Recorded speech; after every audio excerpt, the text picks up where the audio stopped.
살다 보면 이유 없이 공격을 받는 순간을 만나게 됩니다. 아무 잘못을 하지 않았는데 오해를 받고 가만히 있었는데도 누군가의 말과 행동으로 마음이 상할 때가 있습니다. 그럴 때 우리는 자연스럽게 스스로를 지키고 싶어지고 억울함을 풀어야 한다는 마음이 앞서게 됩니다. 그러나 믿음의 사람에게는 이 순간이 단순한 감정의 문제가 아니라 하나님을 어떻게 신뢰할 것인가를 묻는 시간이 되기도 합니다. 성경을 보면 하나님의 사람들은 반복해서 이런 자리에 서게 됩니다. 공격을 받고 계획적으로 해를 입을 뻔하고 아무도 알아주지 않는 억울한 상황 속에 놓이기도 합니다. 그런데 놀라운 것은 그때마다 하나님이 침묵하시는 것처럼 보이지만 결코 손을 놓고 계시지는 않으셨다는 사실입니다. 사람의 계산과 의도는 분명해 보이지만 하나님의 손길은 그보다 더 깊은 곳에서 움직이고 있었습니다. 오늘 말씀에서는 하나님께 선택받은 자를 건드릴 때 어떤 일이 일어나는지를 살펴보려 합니다. 이 말씀은 누군가를 두려워하게 만들기 위한 말씀이 아니라 억울한 자리에서도 하나님을 신뢰하며 서 있도록 붙들어주는 말씀입니다. 하나님이 자신의 사람을 어떻게 지키시고 어떤 방식으로 일하시는지를 차분히 바라보며 우리의 시선을 사람에게서 하나님께로 다시 옮기는 시간이 되기를 바랍니다. 첫째, 성경은 하나님의 사람을 해치려던 계획이 스스로 무너지게 된다고 말합니다. 살다 보면 누군가가 의도를 가지고 나를 어렵게 만드는 상황을 만나게 됩니다. 우연처럼 보이지만 반복되는 방해와 말, 보이지 않는 압박 속에서 이것은 분명한 계획이라는 생각이 들 때도 있습니다. 그럴 때 마음은 자연스럽게 불안해지고 어떻게든 이 상황을 막아야 한다는 생각이 앞서게 됩니다. 가만히 있으면 더 큰 손해를 볼 것 같고 내가 나서지 않으면 아무도 지켜주지 않을 것처럼 느껴집니다. 그러나 성경은 이런 순간에 전혀 다른 시선을 보여줍니다. 하나님의 사람을 해치려던 계획은 끝까지 성공하지 못한다고 말합니다. 오히려 그 계획이 진행되는 과정 속에서 스스로 무너지게 된다고 분명히 말합니다. 이것은 하나님의 사람이 더 똑똑해서도 아니고 더 강해서도 아닙니다. 하나님이 그 사람의 삶을 책임지고 계시기 때문입니다. 성경을 보면 하나님의 사람을 무너뜨리려는 계획은 늘 치밀해 보입니다. 준비도 철저하고 사람의 눈으로 보면 성공할 것처럼 보입니다. 그러나 그 계획에는 한 가지 결정적인 한계가 있습니다. 하나님이 개입하지 않으시는 것처럼 보여도 그 계획의 끝은 이미 하나님 손 안에 있다는 사실입니다. 그래서 계획을 세운 사람은 자신이 주도하고 있다고 생각하지만 실제로는 그 계획 안에서 스스로 발을 걸게 됩니다. 하나님의 사람을 해치려던 계획이 무너질 때 그 과정은 조용히 진행되는 경우가 많습니다. 갑작스러운 사건이 터지기보다 작은 균열이 생기고 계산이 어긋나고 예상하지 못한 변수가 하나씩 나타납니다. 처음에는 우연처럼 보이지만 시간이 지나면 분명해집니다. 그 계획은 끝까지 갈 수 없는 길이었다는 사실입니다. 이때 하나님의 사람에게 요구되는 태도는 분명합니다. 스스로 싸우려고 들지 않는 것입니다. 억울함을 풀기 위해 무리하게 움직이지 않고 모든 사실을 바로잡아야 한다는 강박에 사로잡히지 않는 것입니다. 하나님은 자신의 사람을 지키실 때 그 사람의 손을 사용하지 않고도 충분히 일하실 수 있는 분입니다. 그래서 하나님의 사람은 자신의 결백을 증명하려 애쓰기보다 하나님 앞에서 마음을 지키는 쪽을 선택하게 됩니다. 물론 이 과정은 쉽지 않습니다. 계획이 진행되는 것처럼 보일 때 아무 일도 하지 않는 것은 무책임처럼 느껴질 수 있습니다. 그러나 성경은 침묵이 패배가 아니라고 말합니다. 오히려 하나님의 사람을 해치려던 계획이 무너질 때 그 침묵은 하나님의 일하심을 기다리는 자리로 바뀝니다. 하나님은 서두르지 않으시고 정확한 순간에 그 계획의 허점을 드러내십니다. 중요한 것은 하나님의 사람이 그 과정에서 방향을 잃지 않는 것입니다. 계획이 무너지는 것은 하나님의 몫이고 믿음을 지키는 것은 우리의 몫입니다. 우리가 감정에 끌려 반응하기 시작하면 하나님의 일하심을 기다리기보다 스스로 싸움의 중심에 서게 됩니다. 그러나 끝까지 하나님을 바라보면 그 계획은 우리가 손대지 않아도 스스로 무너지게 됩니다. 성경이 이 사실을 반복해서 보여주는 이유는 분명합니다. 하나님의 사람은 보호받는 존재이기 때문입니다. 공격이 없다는 뜻이 아니라 공격이 끝이 아니라는 뜻입니다. 하나님의 사람을 해치려던 계획은 잠시 위협처럼 보일 수 있지만 결국 하나님의 뜻 앞에서 방향을 잃게 됩니다. 그래서 지금 누군가의 계획 속에서 마음이 흔들리고 있다면 이 말씀을 붙들어야 합니다. 모든 계획이 성공으로 끝나는 것은 아니며 특히 하나님의 사람을 해치려는 계획은 스스로 무너지는 길을 걷게 됩니다. 하나님은 그 사람의 삶을 방치하지 않으시고 보이지 않는 자리에서 이미 질서를 바꾸고 계십니다. 이 사실을 믿고 기다릴 수 있을 때 우리는 싸우지 않고도 하나님의 보호를 경험하게 됩니다. 둘째, 성경은 억울한 일을 당한 자 대신 하나님이 직접 개입하신다고 말합니다. 억울한 일을 당하면 마음이 가장 먼저 흔들립니다. 왜 나에게 이런 일이 생겼는지, 내가 무엇을 잘못했는지 계속 되묻게 됩니다. 설명하고 싶고 바로잡고 싶고 오해를 풀고 싶은 마음이 앞섭니다. 가만히 있으면 더 억울해질 것 같고 아무 말도 하지 않으면 진실이 묻혀버릴 것처럼 느껴집니다. 그래서 우리는 스스로 나서서 상황을 정리해야 한다는 부담을 안게 됩니다. 그러나 성경은 이 지점에서 전혀 다른 길을 보여줍니다. 억울함을 당한 하나님의 사람 곁에는 하나님이 직접 개입하신다고 말합니다. 이 말씀은 억울함이 없다는 뜻이 아니라 그 억울함을 하나님이 외면하지 않으신다는 뜻입니다. 사람은 침묵할 수 있어도 하나님은 침묵으로 방치하지 않으십니다. 하나님은 그 상황을 보고 계시고 가장 정확한 방식으로 개입하십니다. 성경에서 요셉의 삶을 떠올려 보면 이 말씀이 분명해집니다. 요셉은 잘못한 것이 없는데도 형제들에게 버림받았고 성실했는데도 거짓 누명을 썼습니다. 그 과정에서 요셉이 자신의 억울함을 풀기 위해 싸웠다는 기록은 없습니다. 그러나 하나님은 요셉의 억울함을 잊지 않으시고 시간이 지나 정확한 자리에서 개입하셨습니다. 요셉의 억울함은 방치되지 않았고 하나님의 때에 하나님의 방식으로 풀렸습니다. 하나님이 직접 개입하신다는 것은 우리가 아무 감정도 느끼지 말라는 말이 아닙니다. 억울함을 느끼지 말라는 뜻도 아닙니다. 다만 그 억울함을 해결하는 주도권을 하나님께 맡기라는 말씀입니다. 우리가 앞서 나서서 모든 것을 정리하려 하면 하나님의 개입은 점점 설 자리를 잃게 됩니다. 하나님은 우리의 감정을 무시하지 않으시지만 감정이 판단을 대신하게 하시지도 않습니다.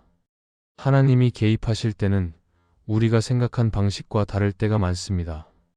즉시 상황을 뒤집지 않으실 수도 있고 바로 오해를 풀어주지 않으실 수도 있습니다. 그러나 그 사이에 하나님은 보이지 않는 곳에서 관계를 정리하시고 사실을 드러낼 준비를 하십니다. 이 과정에서 중요한 것은 하나님의 사람이 조급해지지 않는 것입니다. 조급함은 하나님을 신뢰하기보다 결과를 앞당기려는 마음이기 때문입니다. 억울한 일을 당했을 때 하나님이 개입하신다는 믿음이 있으면 태도가 달라집니다. 말이 줄어들고 행동이 조심스러워집니다. 감정적으로 반응하기보다 마음을 지키는 데 집중하게 됩니다. 이것은 약해지는 것이 아니라 하나님께 자리를 내어드리는 강함입니다. 하나님은 자신의 사람을 대신해 싸우실 때 그 사람이 더 이상 상처를 키우지 않도록 보호하십니다. 성경은 반복해서 말합니다. 원수 갚는 일은 하나님께 속한 일이라고 말합니다.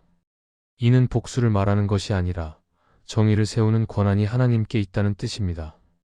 억울함을 품고 살아가는 것은 사람을 무너뜨리지만 하나님께 맡기는 억울함은 결국 회복으로 이어집니다. 하나님이 직접 개입하실 때 그 결과는 단순한 반전이 아니라 질서의 회복으로 나타납니다. 그래서 억울한 일을 당했을 때 우리는 스스로에게 물어보아야 합니다. 지금 나는 문제를 해결하려 하고 있는지 아니면 하나님께 맡기고 있는지를 점검해야 합니다. 하나님께 맡긴다는 것은 포기하는 것이 아니라 하나님의 정의를 신뢰하는 선택입니다. 이 선택 위에 설 때 우리는 억울함 속에서도 마음을 잃지 않게 됩니다. 성경이 억울한 일을 당한 자 대신 하나님이 직접 개입하신다고 말하는 이유는 분명합니다. 하나님의 사람은 혼자 싸우도록 내버려 두지 않으시기 때문입니다. 하나님은 가장 정확한 순간에 가장 분명한 방식으로 개입하십니다. 이 사실을 믿고 기다릴 수 있을 때 우리는 억울함에 휘둘리지 않고 하나님의 보호 아래서 끝까지 서 있게 됩니다. 셋째, 성경은 숨어서 한 일도 하나님 앞에서는 드러난다고 말합니다. 사람은 보이지 않는 곳에서 하는 일에 더 솔직해지기 쉽습니다. 누가 보지 않는다고 느끼면 말과 행동의 기준이 느슨해지고 드러내기 어려운 선택도 가볍게 여기게 됩니다. 그래서 상처를 주는 말도 조용히 흘려보내고 불공정한 일도 들키지 않으면 괜찮다고 스스로를 설득합니다. 겉으로는 아무 일도 없는 것처럼 보이지만 마음속에서는 이미 선을 넘는 선택이 시작됩니다. 성경은 이 지점을 분명히 짚습니다. 숨어서 한 일이라도 하나님 앞에서는 숨겨지지 않는다고 말합니다. 사람의 눈을 피할 수는 있어도 하나님의 시선은 피할 수 없다는 뜻입니다. 이것은 두려움을 주기 위한 말씀이 아니라 질서가 반드시 회복된다는 약속입니다. 숨겨진 일은 잠시 가려질 수 있어도 영원히 묻히지 않습니다.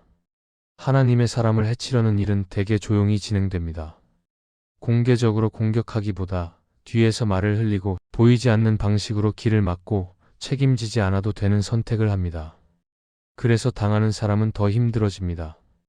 증명하기 어렵고 설명해도 오해가 커질까 봐 침묵하게 됩니다. 이때 마음에는 질문이 생깁니다.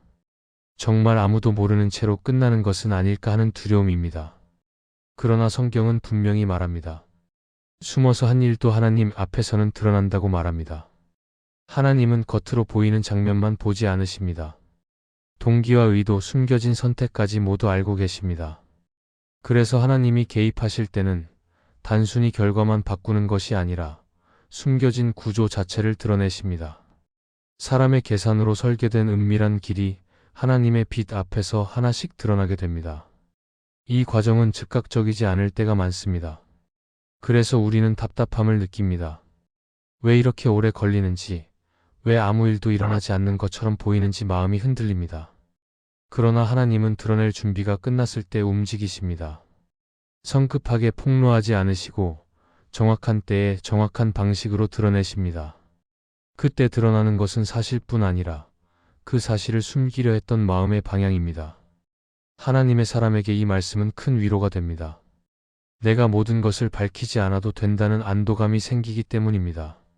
억지로 설명하지 않아도 되고 무리하게 증명하지 않아도 됩니다. 하나님은 이미 알고 계시고 필요한 때에 드러내실 것을 믿을 수 있기 때문입니다. 이 믿음이 있으면 우리는 불필요한 말과 행동으로 스스로를 지치게 하지 않게 됩니다.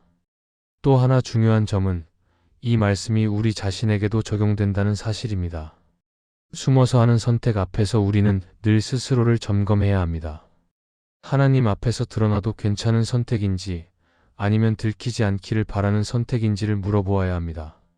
하나님은 숨겨진 악을 드러내시기도 하지만 숨겨진 충성도 또한 잊지 않으십니다. 아무도 보지 않는 자리에서 지킨 믿음은 하나님 앞에서 분명한 의미를 가집니다. 그래서 성경은 숨어서 한 일도 하나님 앞에서는 드러난다고 말합니다. 이 말씀은 억울한 자에게는 소망이 되고 가해자에게는 경고가 됩니다. 동시에 모든 믿는 자에게는 기준이 됩니다. 보이는 자리에서뿐 아니라 보이지 않는 자리에서도 하나님 앞에 서 있다는 사실을 기억하게 합니다. 지금 누군가의 숨겨진 행동 때문에 마음이 흔들리고 있다면 이 말씀을 붙들어야 합니다. 하나님은 결코 모르고 계시지 않습니다. 지금은 가려져 있어도 하나님의 때에는 반드시 드러납니다. 이 확신이 있을 때 우리는 불필요한 싸움에 휘말리지 않고 하나님이 세우시는 정의를 기다릴 수 있습니다. 하나님 앞에서는 숨겨진 일이 없다는 이 진리가 하나님의 사람을 끝까지 지켜줍니다. 넷째, 성경은 하나님의 선택을 거스른 자의 계산이 어긋난다고 말합니다. 사람은 어떤 일을 계획할 때 늘 계산을 합니다. 이 방법이 가장 빠를지, 손해는 없을지, 성공할 가능성은 얼마나 되는지 따져봅니다. 계산 자체가 잘못된 것은 아닙니다. 문제는 그 계산이 하나님의 선택과 정면으로 부딪힐 때입니다. 성경은 이 지점에서 분명히 말합니다. 하나님의 선택을 거스르며 세운 계산은 결국 어긋나게 된다고 말합니다. 하나님의 선택을 거스른 사람들은 대개 자신이 더 유리한 위치에 있다고 생각합니다. 힘도 있고 정보도 많고 상황도 자기 편이라고 여깁니다. 그래서 하나님의 사람을 건드려도 괜찮을 것이라 계산합니다. 지금은 아무 문제가 없고 들키지도 않았고 결과도 자기 뜻대로 흘러가는 것처럼 보이기 때문입니다. 그러나 성경은 그 계산이 끝까지 맞아떨어지지 않는다고 분명히 말합니다. 이유는 단순합니다. 하나님의 선택은 사람의 계산 위에 있기 때문입니다. 사람의 계산은 상황을 기준으로 움직이지만 하나님의 선택은 뜻과 약속을 기준으로 움직입니다. 상황은 변할 수 있지만 하나님의 선택은 변하지 않습니다. 그래서 하나님의 선택을 거스르는 계산은 처음에는 정확해 보일 수 있어도 시간이 지날수록 작은 오차가 생기고 결국 전체가 무너집니다. 성경에서 하만의 이야기를 떠올려 보면 이 원리가 분명해집니다. 하만은 모르드게를 무너뜨리기 위해 치밀하게 계산했습니다. 왕의 신임도 있었고 제도도 자기 편이었고 계획은 완벽해 보였습니다. 그러나 그 계산에는 하나님의 선택이 빠져 있었습니다. 모르드게가 하나님의 선택 가운데 있다는 사실을 무시한 계산은 결국 하만 자신을 무너뜨리는 결과로 돌아왔습니다. 계산은 정교했지만 방향이 틀렸던 것입니다. 하나님의 선택을 거스른 계산이 어긋나는 과정은 갑작스럽게 드러나지 않을 때가 많습니다. 오히려 한동안은 잘 풀리는 것처럼 보입니다. 그래서 우리는 의문을 가집니다. 정말 하나님이 일하고 계신 것이 맞는지, 왜 이런 계산이 계속 성공하는 것처럼 보이는지 혼란스러워집니다. 그러나 성경은 분명히 말합니다. 하나님의 선택을 거스른 계산은 끝까지 가지 못한다고 말합니다. 이 말씀은 하나님의 사람에게 중요한 태도를 가르쳐 줍니다. 상대의 계산이 맞아 보일수록 우리는 더 하나님을 붙들어야 합니다. 그 계산을 깨뜨리기 위해 맞서 싸우기보다 하나님이 어떻게 정리하실지를 기다리는 믿음이 필요합니다. 하나님의 선택은 사람의 계산으로 수정되지 않습니다. 오히려 그 계산이 스스로 한계를 드러내는 방식으로 정리됩니다. 팀 켈러는 그의 책 하나님을 기뻐하라에서 이렇게 말합니다. 하나님을 신뢰한다는 것은 결과를 통제하려는 계산을 내려놓고 하나님이 옳은 결말로 이끄신다는 사실을 믿는 것이다.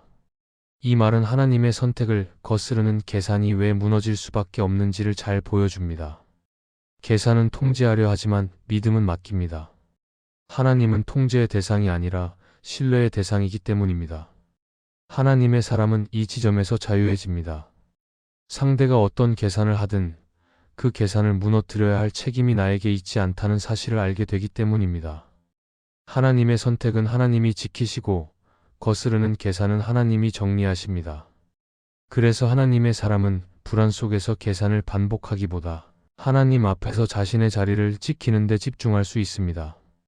성경이 하나님의 선택을 거스른 자의 계산이 어긋난다고 말하는 이유는 분명합니다.